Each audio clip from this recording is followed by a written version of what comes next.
Bom dia, boa tarde, boa noite. Tranquilão? Suave? De boa? Apesar dos pesares? Espero que sim. Com vocês, professor Alexandre, em mais uma aula extremamente importante. Muito bem, galerinha. Apostila em mãos. Vamos aí agora com a aula 15. Nietzsche. Aula 15, Nietzsche. Maravilha? Belezinha? Não sem antes recapitularmos o que foi trabalhado na aula passada. E na aula passada nós trabalhamos a dupla alemã Hegel e Marx. Não são esses caras aqui, óbvio que não, beleza? Mas nós analisamos a dialética histórica do Hegel e o materialismo histórico e dialético do Marx. Hegel, idealista, as ideias transformam as coisas. E Marx, materialista, é a luta de classes, as relações de produção que move a história. Maravilha, pessoal? Analisem lá a última aula que está bem bacana, bem explicadinho aí para vocês. Agora, nós vamos analisar outro pensador da escola alemã. A escola germânica é muito interessante, ela é muito boa. Hoje nós vamos estudar esse cara. Patente alta, bigode grosso, Nietzsche, Friedrich Nietzsche, muito interessante, é um autor da moda, é um autor extremamente cobrado, muito presente em qualquer banca, muito massa, muito interessante mesmo. Pessoal, dá uma olhadinha no recordezinho temporal, 1844-1900, maravilha? Vamos analisar aqui também que é um autor que vai escrever muito, que escreveu muito, publicou muito, e algumas dessas obras aqui estará presente na aula de hoje. Nós vamos analisar aqui algumas coisinhas que estão na obra O Nascimento da Tragédia. Nós vamos analisar algumas coisinhas aqui que estão no Gaia Ciência, no Zaratustra, no Crepúsculo dos Ídolos, no Gaia Ciência, como eu já havia falado.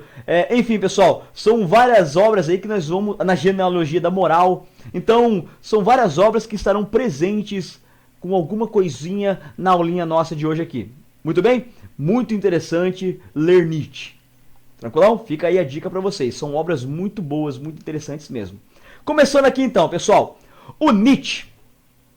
O Nietzsche ele vai ser um filósofo desconstrutivista. O Nietzsche ele não está preocupado em entregar algo prontinho para nós e falar assim, ó, agora sigam aí, pessoal. É isso aqui, eu acho que é isso mesmo. Então tá aqui, ó, agora é com vocês. Sigam isso aqui que é o correto. Não, o Nietzsche está mais preocupado em desconstruir, em olhar para os pensadores do passado, analisar, investigar, interpretar, compreender e, pessoal, desconstruir. Então ele está preocupado, ele vai olhar lá para Platão e vai desconstruir Platão, vai olhar para Sócrates, vai desconstruir Sócrates, vai olhar para Kant, vai desconstruir Kant, e assim por diante. Vai olhar para o cristianismo, vai desconstruir os dogmas cristãos. A preocupação do Nietzsche é tocar o horror. A preocupação do Nietzsche é desconstruir. É isso, beleza? Ele vem com a sua filosofia golpes de martelo, que vocês verão logo mais aí nos próximos slides. E vem aí, ó, pessoal, martela, martela, martelo, martelão. Ele vem quebrando, ele vem desconstruindo. Essa é a preocupação do Nietzsche. Maravilha, pessoal? Então, outra coisa que vai ser muito interessante em Nietzsche é uma filosofia de amor intenso à vida. Nada fora dela, mas sim na vida.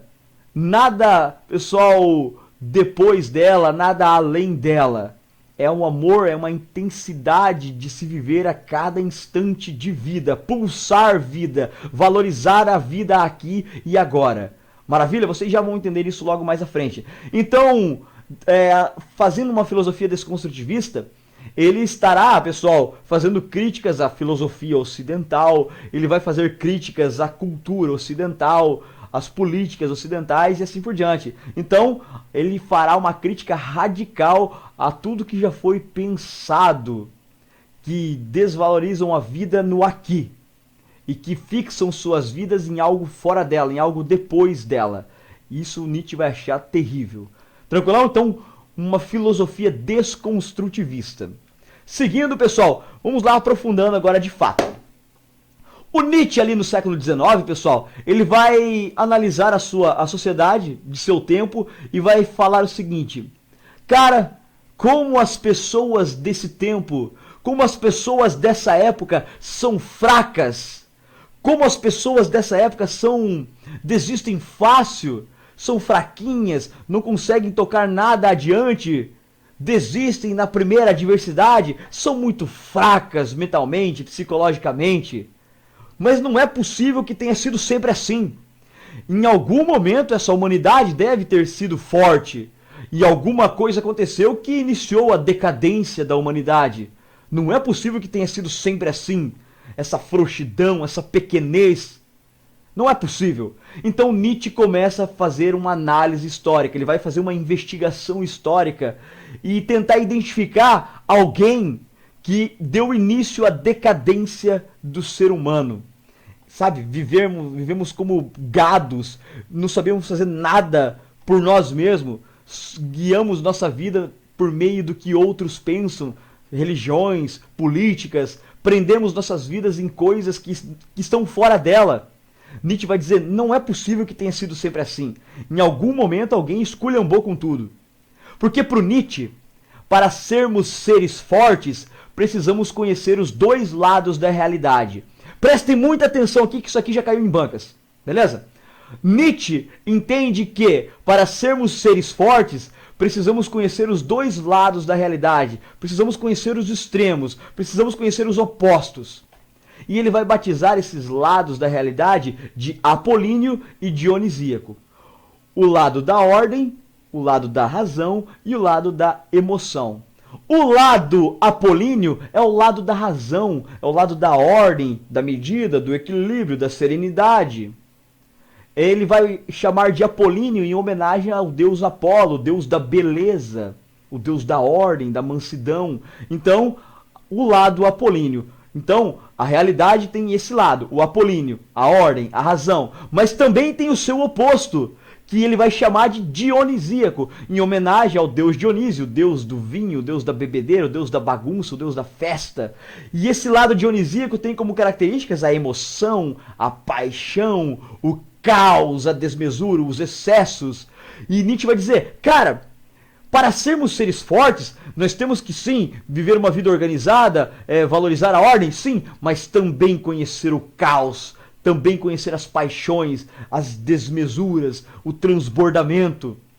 É preciso conhecer os dois lados da realidade para sermos seres fortes. Só que, em algum momento, algum vacilão começou a supervalorizar somente um lado da realidade. Começou a supervalorizar somente o lado apolíneo, dizendo que a razão é boa, que a razão liberta, que a razão é garantia de progresso, que a razão é segura, e dizendo que a paixão, que a emoção, que o caos, que o transbordamento é ruim.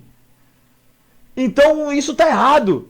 Para sermos seres fortes, precisamos conhecer os dois lados da realidade. Mas algum mané, algum vacilão, supervalorizou o lado apolíneo, disseminou que isso é bom, e hoje vivemos nessa humilhação, vivemos nessa esculhambação, pequenos, gados.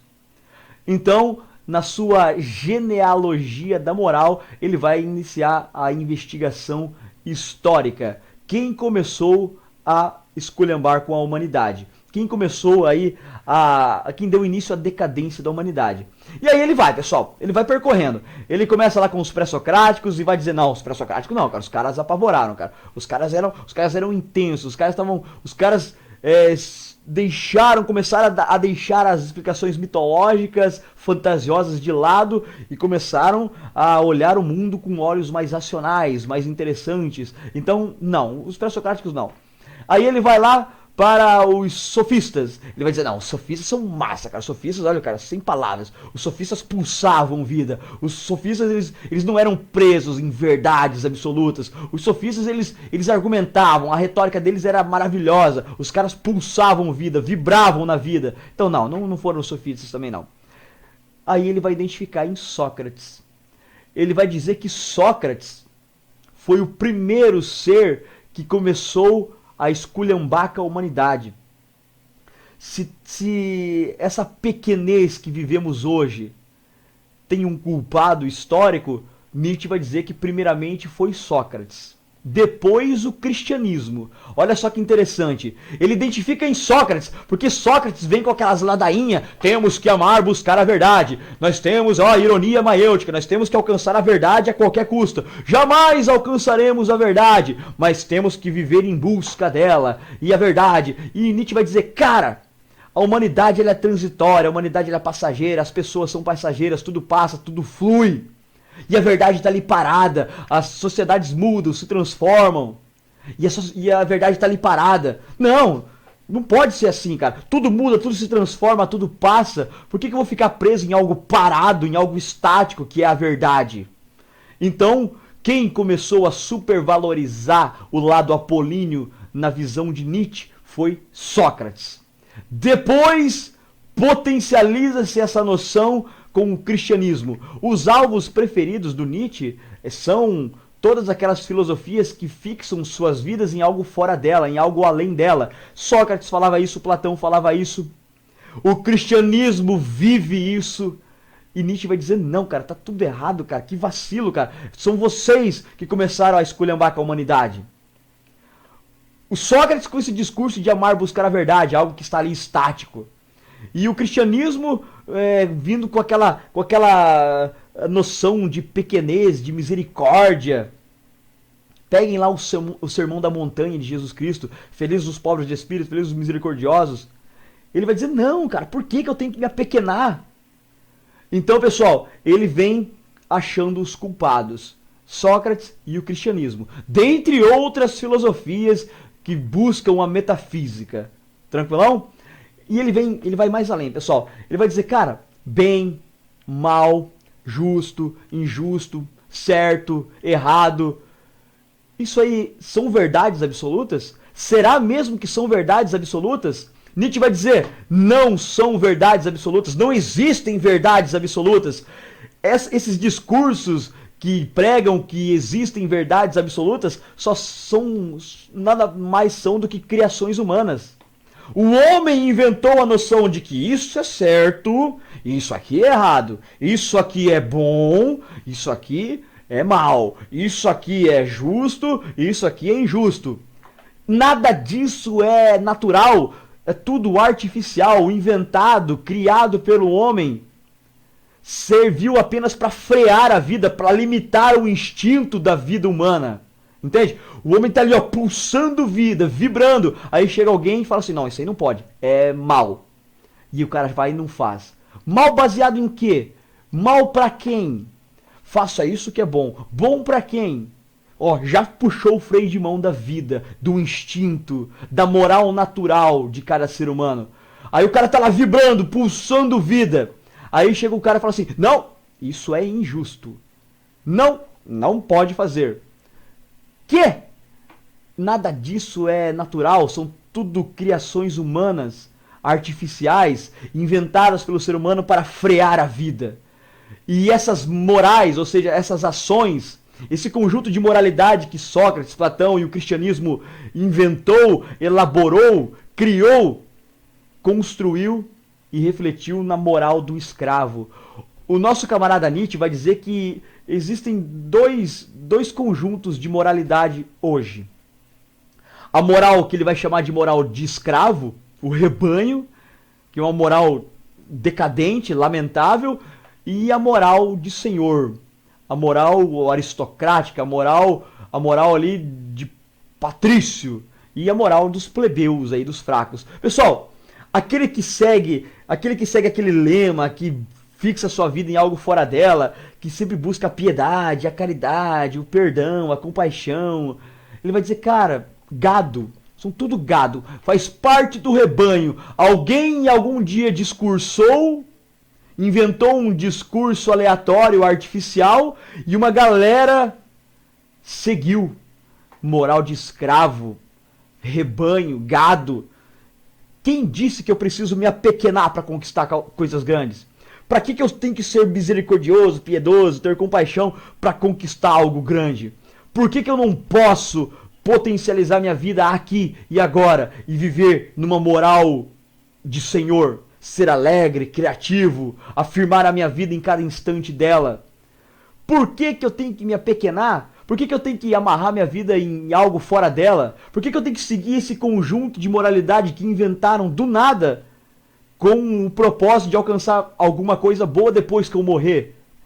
Como assim? Eu nem sei se tem algo depois daqui. Nada me garante. Então, viva uma moral de Senhor. Seja criativo, pulse vida, afirme a sua vida, seja alegre. Então, ele vai dizer que poucos vivem assim hoje. A maioria vive numa moral de escravo, numa moral de rebanho.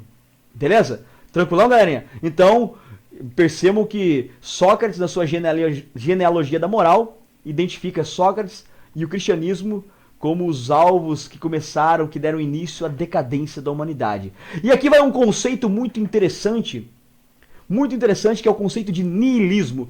Peço a vocês a atenção gigantesca, peço a vocês a atenção máxima, que esse conceito aqui, pessoal, é muito presente. Inclusive está na moda ser niilista.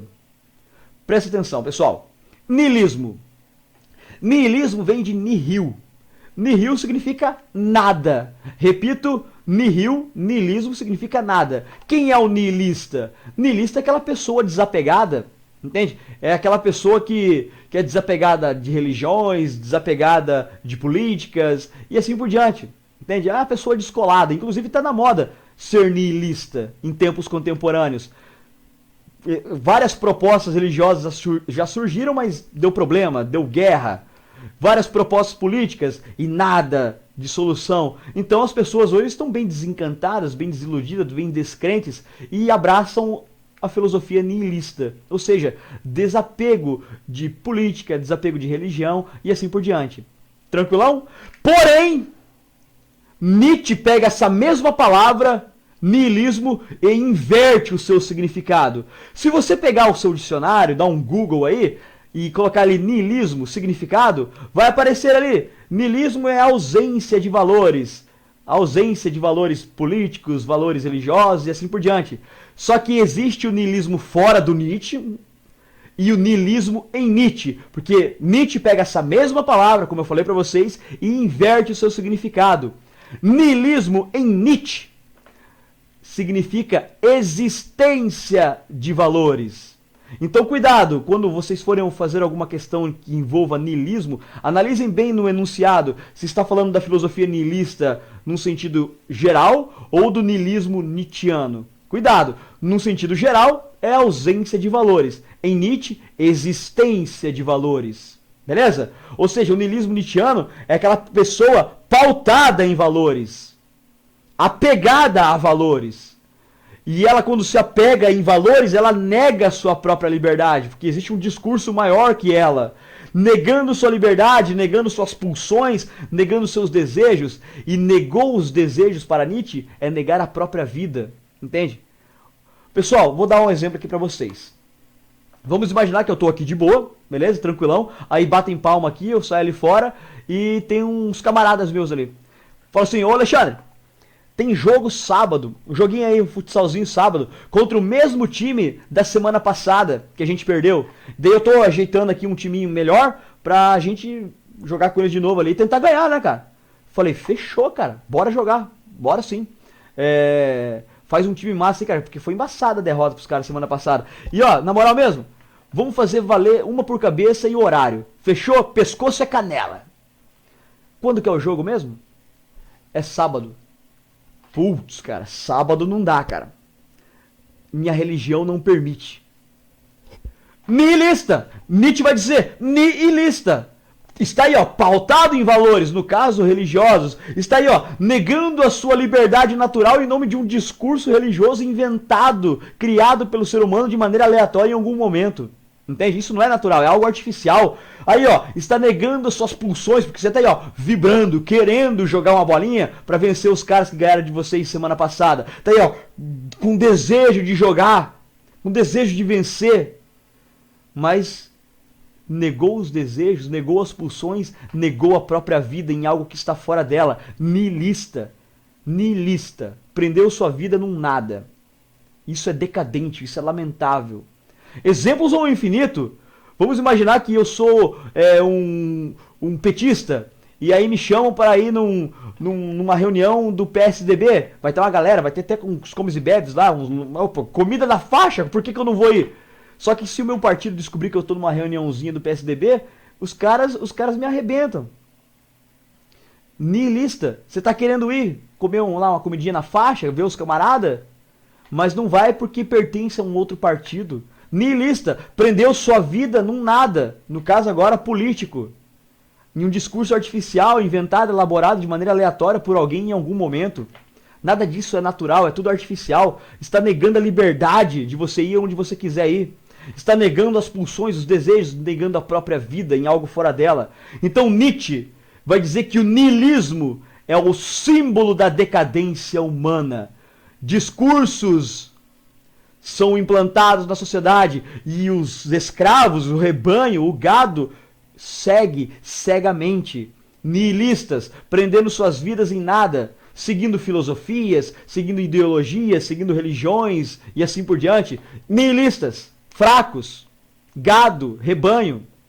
Estão entendendo aqui, pessoal? Então atentos para esse conceito, porque é o seguinte, Nietzsche vai dizer que todos esses discursos metafísicos, todos esses discursos que amarram suas vidas em algo fora dela, são apoiados em muletas metafísicas.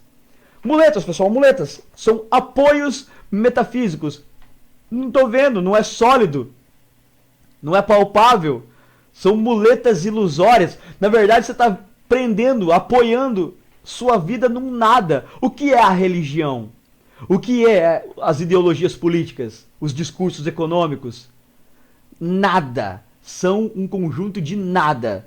São todos deuses com pés de barro. Fraquíssimo. Se eu dar um peteleco, esfarela. Fraquíssimo. Ou seja, são todos discursos criados, inventados pelo homem e empoderados por ele. Ou seja, o homem inventou esses discursos, empoderou esses discursos e se tornou escravo dos próprios discursos que ele mesmo inventou e empoderou.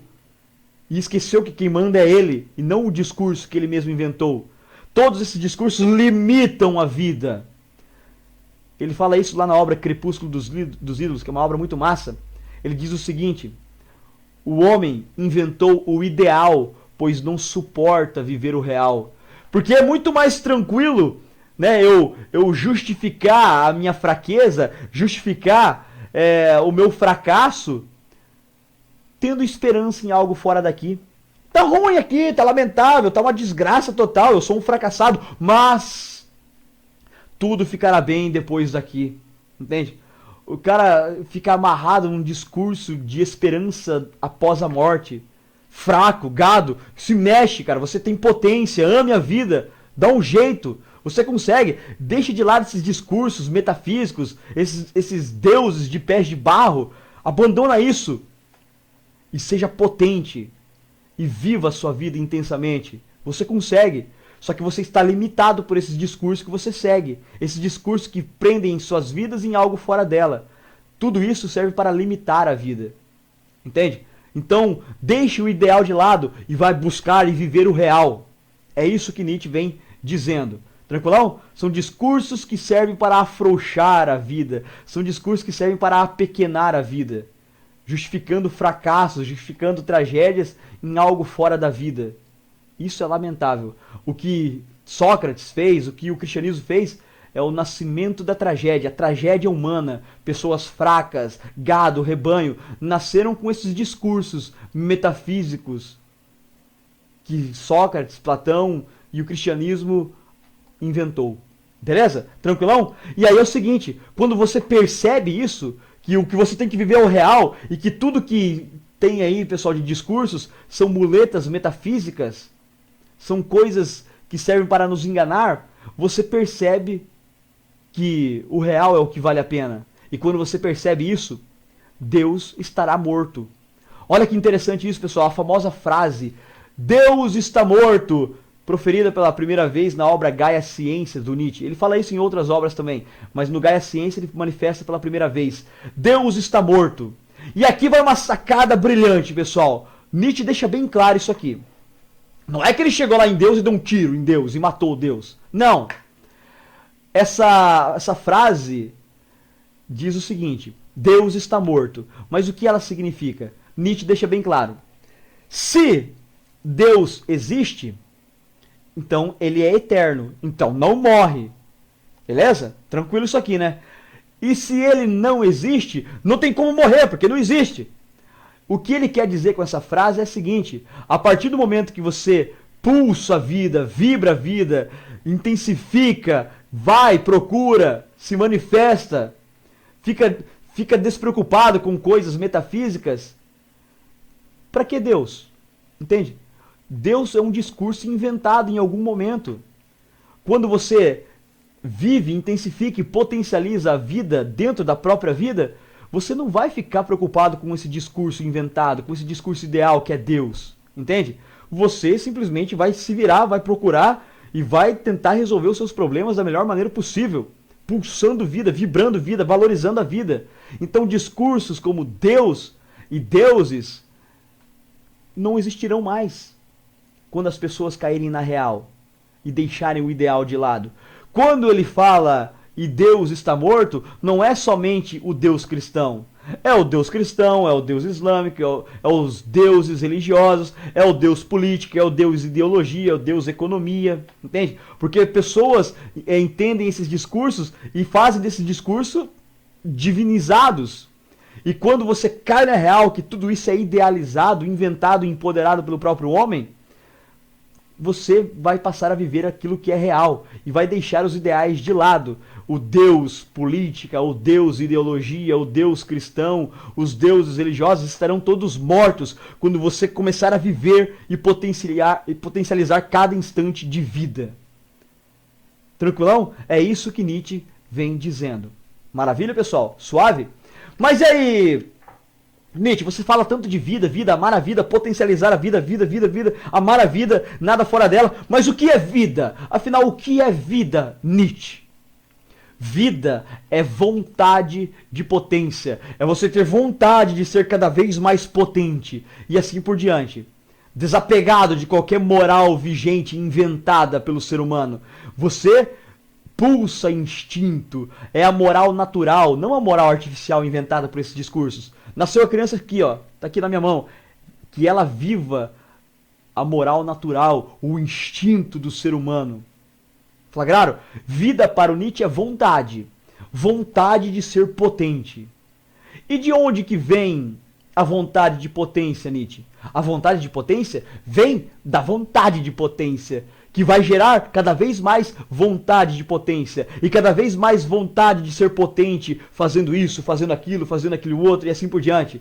Porque quando você faz alguma coisa com vontade de ser potente naquilo que está fazendo, você vai querer ser e ter mais vontade de ser potente naquela outra coisa e assim por diante. Ele deixa bem claro isso na obra Vontade de Potência. Beleza?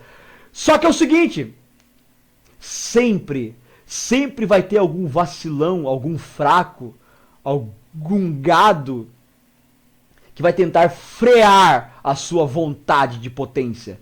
Porque não consegue ser potente também, e ao invés de ser potente, de procurar ser potente, prefere derrubar a potência de quem está sendo potente. E o que acontece agora? O que acontece agora é um choque, é um conflito. Forças ativas e forças reativas, forças fortes e forças fracas, seres potentes e seres impotentes. É um conflito intenso, pessoal, um choque entre essas duas forças. O Nietzsche deixa bem claro, existem aqueles seres ativos, ou também pode aparecer na sua banca como forças ativas. Esses são os fortes. Esses aí não tem limitação moral nenhuma, ele simplesmente pulsa a vida, vibra a vida, vive a vida. E ele não é apegado em nada vigente, nenhum tipo de moral artificial. Ele não tem limitações morais. Ele quer sempre, ele quer ter sempre, ele quer sempre conquistar, sempre vencer. Esse é o ativo, esse é um ser forte, uma força forte. Mas sempre vai ter um vacilão, sempre vai ter um fraco, sempre vai ter um reativo. Beleza? Sempre vai ter um ser reativo, uma força reativa. São aqueles que tentam frear a potência dos outros, não suportando ver o outro brilhar, ao invés de brilhar também por meio de suas próprias forças, prefere tentar apagar, ofuscar o brilho do outro. Porque é um impotente, é um fraco, é um ser sem vontade de potência nenhuma. Tranquilão? Então, pessoal, sempre vamos nos confrontar com esse tipo de ser. Isso aí, pessoal, acontece direto. Acontece sempre. Você tá ali, ó, cheio de vontade, cheio de potência de passar na USP. Mas sempre vai chegar alguém, ih, mano, tentei já, não consegui não. Você não vai conseguir. É impossível. Entende? Você tem lá um desejo de ser um bioquímico, de ser um engenheiro, de ser um advogado, de ser um astronauta. Mas sempre vai ter o vacilão. Ih, cara, eu tentei alguma vez, hein? E conheço alguns que tentaram também e não conseguiram não, cara. E você também não vai conseguir. Entende? Fraco. Reativo. Gado.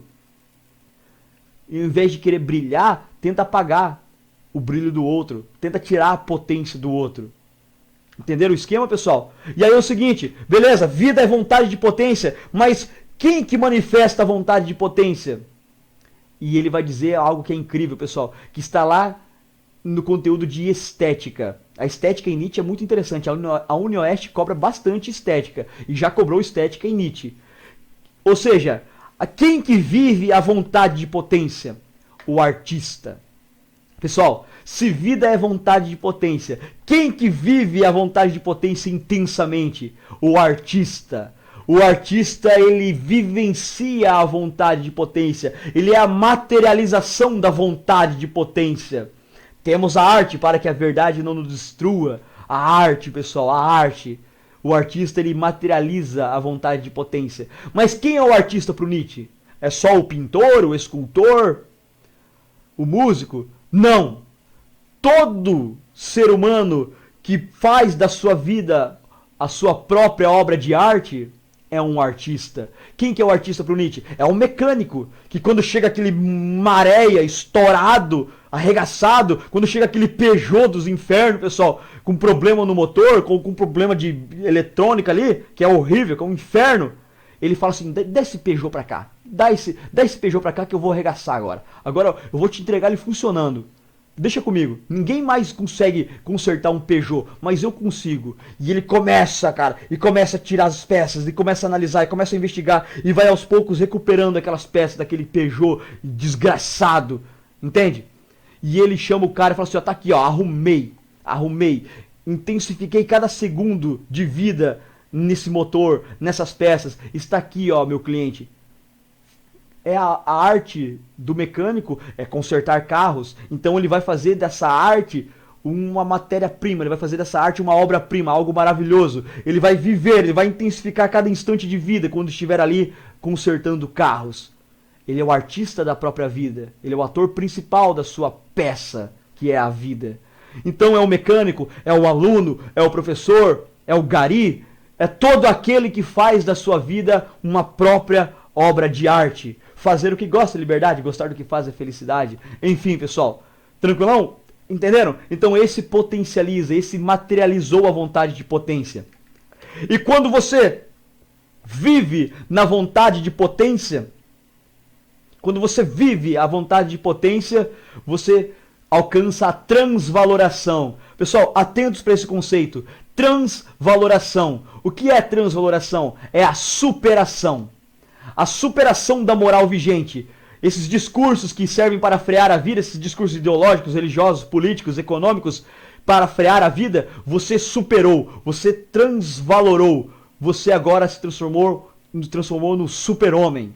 O além do homem. Aquele que vive e vivencia com vontade de potência cada instante de vida. E não amarra sua vida em algo fora dela. Esse é o super-homem, esse é o overmatch, o além do homem. Tranquilão? Transvaloração. Precisamos transvaloração. Precisamos superar a moral vigente. Esses discursos metafísicos. Maravilha, pessoal? E aí, para encerrarmos, vem Nietzsche com o eterno retorno. Se em tudo que você quer fazer começar a se perguntar, será que quero mesmo fazê-lo um número infinito de vezes? Isso será para você o centro de gravidade mais sólido.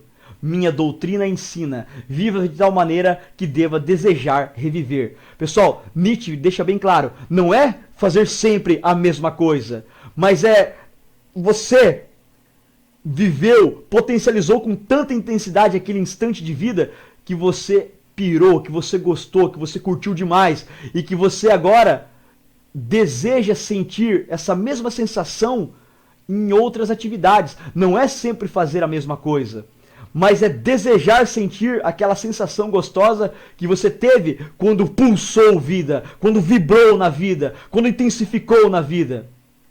Ou seja, você fez daquele instante o seu centro de gravidade mais sólido.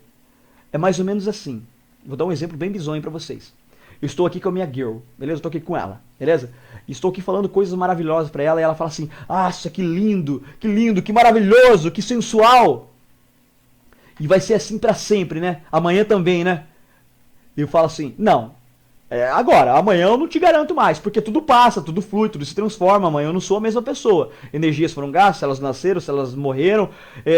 Eu estou aproveitando esse minuto, estou aproveitando esse instante que eu estou aqui com você. Amanhã é outro papo. Eu quero sentir a mesma coisa que eu estou sentindo agora, porque esse momento com você, girl, está maravilhoso, está intenso, está lindo. Eu estou me sentindo muito bem. A sensação que eu estou tendo é maravilhosa. Você é o centro de gravidade mais sólido nesse momento. E a sensação que eu estou sentindo agora, eu quero sentir também amanhã, fazendo outra coisa. Uma outra pessoa, talvez. Entende? É isso que Nietzsche fala. Você potencializa tanto aquele instante de vida, vibra tanto naqueles instantes de vida, valoriza tanto cada instante de vida, que você desejará sentir essas sensações em outras atividades também. Tranquilão? Não é sempre fazer a mesma coisa. Tanto que o símbolo do eterno retorno do Nietzsche é o Ouroboro, ou Ouroboro, tanto faz, o Ouroboros. Aí a pronúncia é com cada um. É a ideia de uma serpente que devora a própria cauda eternamente. Beleza? Então, pessoal, isso é o eterno retorno para Nietzsche. E para quem vive o Übermensch, para quem faz da sua vida a própria obra de arte, para quem deseja sentir a sensação gostosa de valorizar a própria vida em todas as atividades que você tiver em sua vida, não existe religião, não existe discursos metafísicos, não existe nada disso, não existe nada fora da vida. Simplesmente a vida, a moral natural, o instinto. Tranquilão, galerinha? Suave? De boa? Massa? Você vive hoje uma vida que gostaria de viver por toda a eternidade? Nietzsche deixa essa reflexão para vocês. Belezinha, pessoal? Tranquilão? Suave? Nietzsche é um cara muito interessante, é um autor da moda. Eu vou trabalhar algumas questões com vocês, pessoal, em um próximo vídeo, porque esse aqui já ficou muito grandão, beleza? Mas eu vou trabalhar questões com vocês em outro vídeo e vou mandar aí para vocês. Maravilha? Valeu, valeu, valeu. Tamo junto, pessoal. Até a próxima.